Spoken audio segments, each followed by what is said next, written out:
শিশুর জন্য উপকারী 4 ধরনের ভিটামিন সমৃদ্ধ খাবার সম্পর্কে আলোচনা করব। সাথে কেন খাওয়ানো প্রয়োজন এবং কোন কোন খাবারে এই সব ভিটামিন পাওয়া যায় সেটিও আমরা আলোচনা করব। আমরা চেষ্টা করতেছি স্বাস্থ্য সচেতনতামূলক গুরুত্বপূর্ণ তথ্যগুলো আপনার সামনে নিয়ে আসার জন্য। সবাই যেন এই তথ্যগুলো পেয়ে যায়, এজন্য আপনি ভিডিওটি শেয়ার করবেন। প্রথম খাবার হলো বেশি বেশি প্রোটিন এবং আয়রন আছে এমন খাবার। বেশি বেশি প্রোটিন এবং আয়রন আপনার শিশুর জন্য কেন প্রয়োজন? কারণ হলো প্রোটিন আপনার শিশুর হাত ও পায়ের মাংস গঠনে সাহায্য করে, আর আয়রন আপনার শিশুর শরীরে নতুন নতুন রক্ত উৎপাদন করে। এজন্য আপনার শিশুর শরীরে যদি আয়রনের অভাব হয় তাহলে শিশুর কোনো কিছুতে মনোযোগ দিতে সমস্যা হতে পারে, স্কুলের পড়াশোনাতেও খারাপ করতে পারে। মাছ, মাংস, ডিম, ডাল এইসব খাবারে ভালো পরিমাণে প্রোটিন এবং আয়রন থাকে। আপনার শিশুর প্রতিবেলার খাবারে অন্তত এগুলোর যে কোনো একটি রাখার চেষ্টা করবেন। 2 নম্বর খাবার হলো শিশুর ব্রেইনের জন্য উপকারী খাবার। শিশুর ব্রেইন যেন ভালোভাবে তৈরি হয় এজন্য প্রয়োজন ওমেগা 3 ফ্যাট। শিশুর মেধা বিকাশেও সাহায্য করে এই ওমেগা 3 ফ্যাট।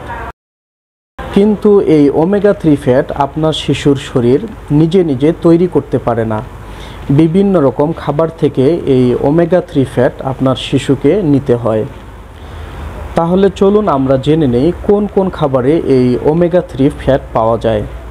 তৈলাক্ত মাছে খুব ভালো পরিমাণে ওমেগা 3 ফ্যাট পাওয়া যায়, যেমন ইলিশ মাছ, পুঁটি মাছ, পার্শে মাছ, চাপিলা মাছ, কাজলি বা বাঁশপাতা মাছ, মহাশোল মাছ এইসব মাছে ভালো পরিমাণে ওমেগা 3 ফ্যাট থাকে। এছাড়াও কই মাছ, চিংড়ি মাছ, মোলা মাছ, ভেটকি মাছ এসব মাছে অল্প পরিমাণে ওমেগা 3 ফ্যাট থাকে। এজন্য প্রিয় দর্শক, সপ্তাহে অন্তত এক বেলা আপনার শিশুকে তৈলাক্ত জাতীয় মাছ খাওয়ানোর চেষ্টা করবেন। 3 নম্বর খাবার হলো শিশুর হাড় তৈরি ও শক্ত হতে এবং শিশুর ভালোভাবে বেড়ে উঠতে ও লম্বা হতে সাহায্য করে ক্যালসিয়াম। শিশুর দাঁত ভালোভাবে মজবুত হতেও সাহায্য করে এই ক্যালসিয়াম। তাহলে চলুন জেনে নেই কোন কোন খাবারে সবচেয়ে বেশি পরিমাণে ক্যালসিয়াম থাকে। এজন্য আমি পরামর্শ দিব আপনার শিশুকে নিয়মিত পরিমাণ মতো দুধ খাওয়াবেন। আপনার শিশুকে দৈনিক কমপক্ষে 1 থেকে 1.5 গ্লাস দুধ খাওয়াবেন। দুধে আবার চিনি এবং গুড় মিশিয়ে খাওয়াবেন না, কারণ আপনার শিশুর জন্য চিনি এবং গুড় একেবারেই প্রয়োজন নেই। বরং চিনি এবং গুড় জাতীয় খাবার খেলে আপনার শিশুর দাঁত ক্ষয় হয়ে যেতে পারে। ক্যালসিয়ামের জন্য আপনার শিশুকে প্রয়োজনে দই খাওয়াতে পারেন। এজন্য মিষ্টি দইয়ের পরিবর্তে টক দইটা খাওয়াতে পারেন। 4 নম্বর খাবার হলো নানান ধরনের দেশীয় ফলমূল এবং শাকসবজি সমৃদ্ধ খাবার। ফলমূল এবং শাকসবজিতে বিভিন্ন ধরনের ভিটামিন এবং মিনারেল থাকে। শরীরের চোখ, ত্বক, চুল এবং শরীরের অন্যান্য অংশ ভালোভাবে বেড়ে উঠতে বিভিন্ন ধরনের ভিটামিন এবং মিনারেলের প্রয়োজন হয়। আর এইসব ভিটামিন এবং মিনারেল ফলমূল এবং শাকসবজিতে প্রচুর পরিমাণে পাওয়া যায়।